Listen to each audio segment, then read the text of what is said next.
Dr. Ho, thank you for being here. Thank you, Frank. So, Dr. Ho, you took the reins of the company, both the CEO spot and the chair of the board on March 3rd. Now, you said it was part of a planned succession plan, but it definitely caught the market by surprise. The stock dipped after that announcement. Why all of a sudden did you decide to go from chief technology officer, and of course you were co-founder, to CEO and chair of this company? What did you think that you needed to bring to the table? It's very simple. Just all about speed of commercialization. Because after our driver out endeavor, you might have heard of that, we have actually have no unconquered technical challenges on the table. But the rest of the work is all about commercialization. And commercialization, is not about technology jobs teams work, but it's about every other department of the company working with the technology.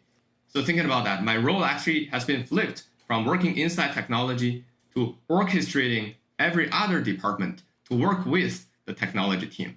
That includes everyday fleet operation. We have a lot of innovative ideas in here. And furthermore, how about interacting with law enforcement? And you may not think about it, but even auditing the operating cost of autonomy is a joint project with finance team and technology team. So you see, my role has been going everywhere but technology right now. Because after the driver out endeavor, we actually have built a very strong team in terms of technology. So this is the time for me to span out and accelerate our commercialization. So, Dr. Ho, really quick, I want to explain for the viewers what you mean by driver out. That is fully autonomous freight transportation without a driver behind the wheel or in remote control of the vehicle. Right now, we're also looking at some of your strategic relationships. They include UPS and Union Pacific, two of the biggest names in moving freight. I spoke to you yesterday. You said you want to actually be an evangelist of autonomous driving. Not only the possibilities, but some of the difficulties. Could you explain? Yes, I totally believe that in order to fully conquer the problem, not just sharing your dream with others, but understanding the cruelty, the harsh part of the reality of the world, and then tell people not by faith, but by logic, that there is actually a path moving forward. There is a very viable approach where we do not require a leap of faith. Just don't think about it, follow me. No, it's not like that. We just logically show every challenge that we have, and we target it on them one by one. And you know what? I think I am one of the very few people who in the field of autonomous driving bears a history of not breaking our promises.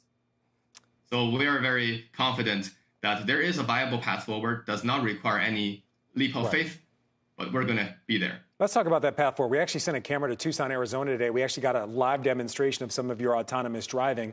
When do you believe that autonomous trucking, really moving goods from town to town for commercial purposes, can be achieved? Is there a realistic horizon? Do you have a time and a date?